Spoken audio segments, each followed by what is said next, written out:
kita dalam menjalani atau memakai sesuatu ataupun yang dikenakan di dalam hidup ini. Nah, tetapi Bapak Ibu Saudara, di dalam setiap pilihan yang kita lakukan itu, apakah pilihan ini berguna bagi kita dan menguntungkan bagi sesama, atau malah sebaliknya dengan sebuah pilihan yang kita buat? Jadi ada sebuah pilihan yang pertama, ia memilih berdasarkan logika, berdasarkan pikirannya untuk dilakukan di dalam kehidupannya. Ia menggunakan pilihan itu sesuka hatinya dan tanpa memikirkan dampak bagi orang lain. Contohnya, ia memilih untuk berkendara bergebuk di jalan. Saking ngebuknya nggak peduli dengan keselamatan yang ada di sekitar. Ya. Karena beberapa hari lalu saya berbicara anak SMA di Simpang Pemimpin kereta. Itu sebagai pilihan yang pilih tanpa memperhatikan apa yang ada di sekitarnya. Yang kedua, ada orang yang memilih berdasarkan penilaian orang lain. Iya, kamu harus begini, kamu harus begitu. Jadi orang yang seperti ini, contoh, bajumu itu kurang kapal, kurang klop. Jadi biasanya orang yang selalu pilihan yang dipilihkan oleh orang lain ini adalah cenderung orang yang tidak bisa menentukan apa yang terjadi dalam hidupnya. Tentu kita pasti menghadapkan dengan dua pilihan ini. Tetapi Bapak Ibu Saudara, ada pilihan yang ketiga. Ya. Pilihan yang ketiga adalah dengan kita berdoa dan meminta Tuhan untuk memberikan kita hikmat di dalam kita memilih apa yang boleh kita kerjakan di dalam kehidupan kita. Jadi Bapak Ibu Saudara, sebagai jemaat Tuhan, haruslah pilihan yang ketiga ini yang kita pilih dan kita terapkan dalam hidup kita. Pertama, jangan andalkan pilihan sendiri, ya kan? Yang kedua, kalau mungkin amat bukan apa, usahakanlah istilahnya jangan mendengarkan pilihan orang lain. Kita itu menjadi diri. Tetapi itu sama juga. Tetapi lebih dari ketiga, pilihlah apa yang sudah dipilihkan dan ditentukan Tuhan di dalam kehidupan. Artinya apa? Artinya berserah kepada Tuhan. Itulah pilihan yang harus kita pilih sebagai umat Tuhan di dalam kita menjalani kehidupan kita di tengah-tengah dunia. Jadi Bapak Ibu Saudara, di dalam tema kita ini, apa sih sebenarnya yang mau kita boleh ambil di dalam pemberitaan firman Tuhan pada saat ini? Ada sebuah perkataan yang menyatakan demikian, Bapak Ibu Saudara, membiasakan yang benar bukan yang biasa dibenarkan. Jadi maksud Bapak Ibu, membiasakan yang benar artinya kita belajar meminta kehendak Tuhan untuk menuntun kita baru kita terapkan dalam hidup. Bukan kita mengandalkan seperti pengalaman-pengalaman yang belum tentu itu yang dimaui oleh kehendak Tuhan dalam kehidupan kita. Seperti inilah kira-kira gambaran bagaimana orang Yahudi dan juga orang Farisi memandang hukum Taurat. Ya, hukum Taurat itu di dalam pemahaman orang Yahudi, mereka membaginya menjadi 613 peraturan.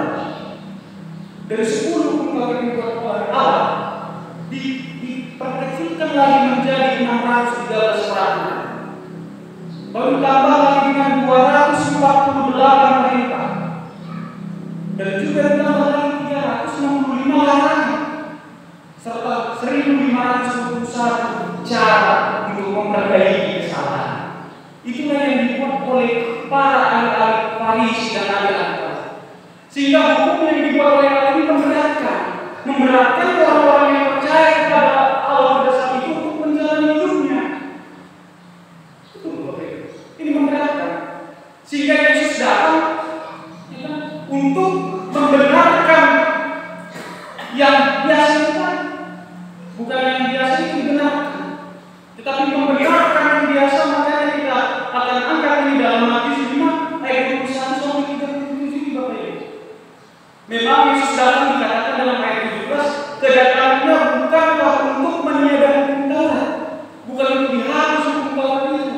tetapi untuk lebih disempurnakan dari penafsiran yang jelek daripada ahli Taurat dan juga para ulama Farisi.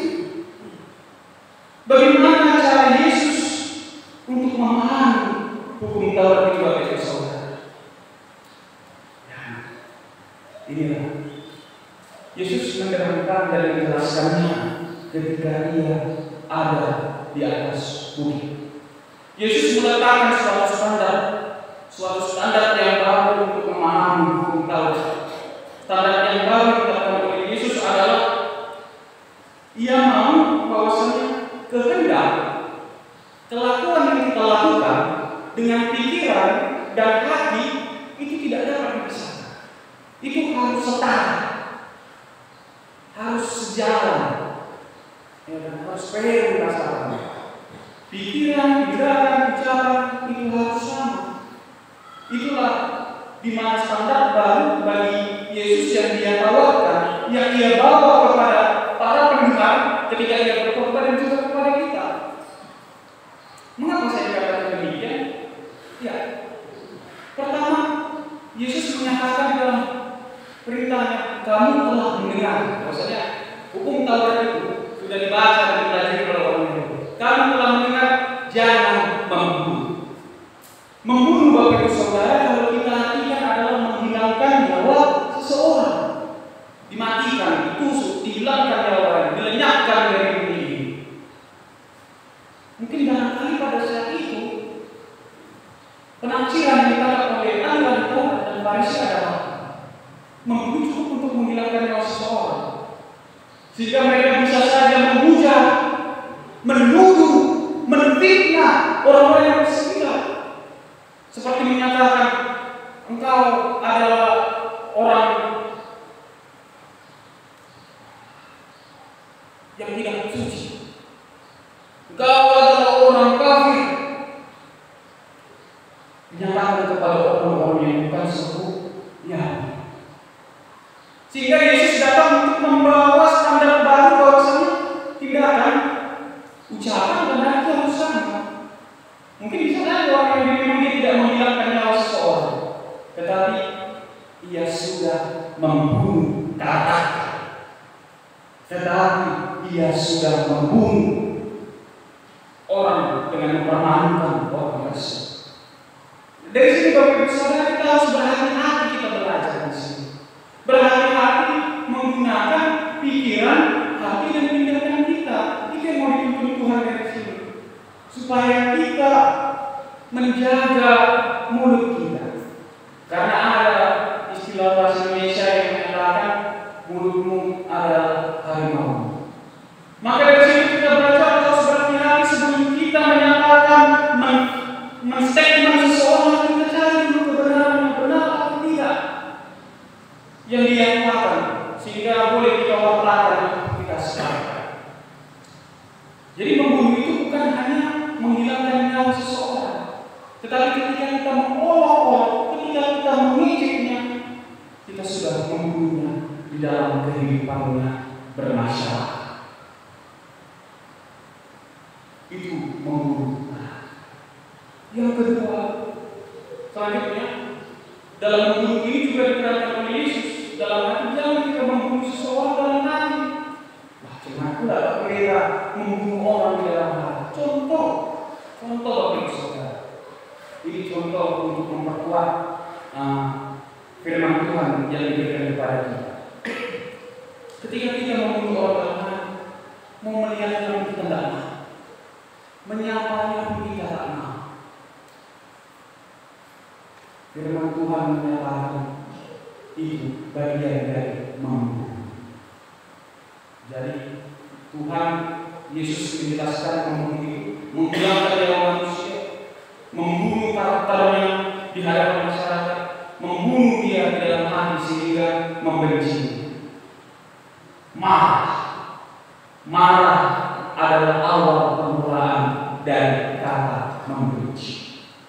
Ketika kita membenci Bapak Ibu Saudara, benci itu kan jadi karena berselisih paham, karena tidak suka, karena enggak syukur, sehingga membenci. Tetapi dengan benci ini, dia dendam dalam hatinya, Ia jelek-jelekkan dia, dan sampai meluap berlakar-lakar sampai kepada suatu tindakan untuk menghilangkan nyawa seseorang. Oleh sebab itu inilah yang dibicarakan oleh Yesus bahwasanya engkau jangan membunuh dalam bagian 3 inilah yang dijelaskan oleh Yesus. Lalu bagaimana caranya kita mengatasi supaya kita kalau marah sama orang, kalau kita benci sama orang, apa yang harus kita lakukan? Firman ini berkata kita harus belajar memaafkan dan mengampuni. Itulah cara yang terbaik untuk menghilangkan rasa, untuk menghilangkan kebencian dalam kehidupan kita. Inilah firman Tuhan yang diajarkan kepada para pendengar ketika ia berkhotbah di atas bukit, kepada orang-orang Yahudi, kepada orang-orang Farisi, kepada orang-orang ahli Taurat, dan juga kepada kita orang-orang Kristen yang percaya kepada Tuhan. Ini adalah sebuah teguran dari Tuhan untuk kita berhati-hati dalam menjalani kehidupan ini. Selanjutnya Bapak Ibu Saudara, Yesus di sini juga menjelaskan tentang yang berkaitan dengan perzinahan di dalam ayat yang ke-27 sampai 30.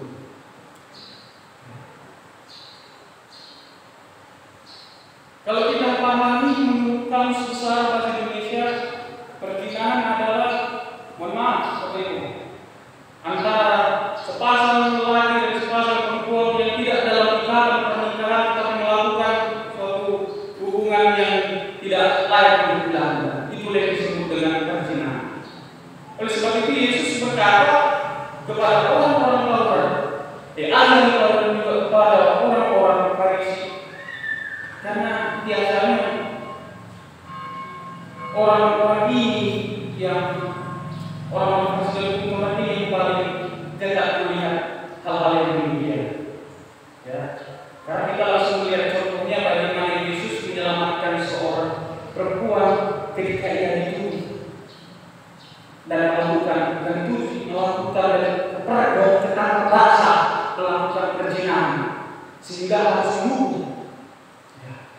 Sampai sini saya mengatakan hukum salib itu bukanlah hukum umat Yahudi, tetapi hukum orang-orang Romawi. Hukum umat Yahudi adalah hukum raja, sehingga perempuan ini mau diraja pakai bahan, dilemparin pakai bahan. Tetapi apa kata Yesus? Siapa yang tidak melakukan dosa, dia melempar. Tapi kalau melakukan dosa jangan mau melempar. Situ pun orang Yahudi terdiam. Karena apa? Karena mengingat bahwasanya perzinahan itu bukan ketika melakukan suatu hubungan dan perbuatan, tetapi ketika melihat, berpikir dan menginginkan, itu sudah bagian dari berzina. Itu yang dijelaskan oleh firman Tuhan. Oleh sebab itu apa yang harus kita lakukan Bapak Ibu Saudara sebagai umat Tuhan, sebagai orang Kristen? Yaitu menjaga mata, hati, dan pikiran, bukan melakukan saja. Ya kalau dilihat cantik, ya sudah cantik. Kalau dilihat ganteng, nggak apa-apa itu juga ganteng. Udah selesai, nggak usah lagi dibayangkan yang lain. Itu kembali kepada kita. Tetapi firman Tuhan mengatakan ketika membayangkan sesuatu yang tidak senonoh dalam pemikiran, itu sudah bagian dari berzina. Dan Yesus mengatakan itu sama dengan melanggar Taurat yang terbunyi, jangan berzina. Selanjutnya Bapak Ibu Saudara, Yesus juga berkata tentang perceraian. Karena pada saat itu kehidupan masyarakat orang Yahudi memandang perempuan itu di bawah standar kehidupan laki-laki, sehingga ketika ia mencintai seorang perempuan, dilihatnya dinikahinya. Tetapi kalau udah nggak suka lagi, diceraikannya. Ketika perempuan itu tidak nurut lagi, ditinggalkannya. Jadi seolah-olah di dalam kehidupan orang Yahudi, perempuan hanya sebagai bagian untuk memenuhi kebutuhan kehidupannya. Oleh sebab itu Yesus mengajarkan, menentangkan serta meluruskan pemahaman orang Yahudi ketika ia berkhotbah di atas bukit. Ia mengatakan bahwa ketika engkau menceraikan istri, haruslah engkau memberikannya surat cerai. Ada apa dengan surat cerai Bapak Ibu Saudara? Karena pada saat itu untuk memiliki surat cerai itu sulit mendapatkannya. Karena harus menjumpai pemerintah, harus melewati persidangan dan lain sebagainya, barulah boleh bercerai. Sulit, rumit. Jadi oleh sebab itu Yesus menyatakan harus bercerai supaya apa? Supaya tidak main-main, supaya tidak asal-asalan umat pada saat itu menceraikan istri. Lalu Yesus juga berfirman dalam firman ini, kecuali kalau istrimu berzina. Berzina ini dengan kita artikan secara detail, saudara. Ketika berzina ini dipahami, ketika supaya bahwasanya kalau enggak betul-betul hal yang berat yang dilakukan, jangan ceraikan istrimu. Karena kita harus mengingat Bapak Saudara. Ya, memang saya belum berkeluarga. Cuma kalau aku datang ke gereja-gereja melihat peristiwa pernikahan kedua mempelai berdiri di depan altar dengan jas yang ganteng dan gaun yang cantik, lalu pendeta memegang kedua tangan sambil mengucapkan, apa yang sudah dipersatukan oleh Allah tidak dapat dipisahkan oleh dunia kecuali oleh kematian.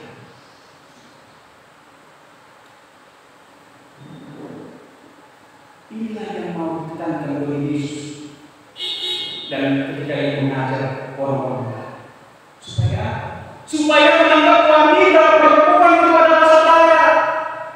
Wanita itu sama halnya dengan laki-laki, sehingga di dalam kehidupan tidak bisa semena-mena laki-laki tidak suka lagi, tidak cinta lagi, kehidupan rumah tangga yang sudah lama harus ditinggalkan, bukan, tetapi supaya mereka mengingat kembali janji yang sudah diucapkan. Ada sebuah buku tulisan pendeta Dr. Anwar Ismail yang mengatakan di seorang pendeta di Jakarta sudah meninggal. Dia menulis buku Selamat Ribu Ruh. Baca-baca lah buku itu kan. Ya, meskipun baca-baca buku itu ada suatu hal yang dituliskan dalam kehidupan rumah tangga. Itu artinya harus mempersatukan dua hati menjadi satu. Aku dan kamu menjadi kita. Artinya dari berbeda-beda pendapat, berbeda latar belakang, berbeda pemikiran harus bersatu. Harus satu dalam kehidupan. Kalau ada cacat, kalau ada pertengkaran, harus lagi mengingat kembali apa yang sudah diperjuangkan bersama-sama. Itu yang saya baca dari buku tulisan Anwar Ismail. Dan ini yang terutamakan kepada kehidupan kita. Kita belajar untuk menghargai sebuah pernikahan. Memiliki artinya menunjukkan sebuah perubahan. Pertama, kita berubah untuk belajar dan membunuhkan supaya menjaga mulut hati kita. Kedua adalah kita membaca dan mendengarkan firman Tuhan untuk berjinak, hati-hati menggunakan hati pikiran berjinak. Dan ketika menjalani kehidupan rumah tangga, berhati-hati juga menggunakan mulut hati pikiran. Ya. Karena apa yang dinyatakan oleh firman Tuhan ini itu benar dan pemberitahuan dari Tuhan Yesus. Selanjutnya Bapak Ibu Saudara, firman Tuhan menyatakan yang menyatakan kepada kita yaitu jangan bersumpah palsu. Saya ingat sekali ketika saya masih mahasiswa Bapak Ibu, dosen saya dari GKPS dalam bilik perjanjian lama di Dr. semua orang mengatakan kalian sebagai calon pendeta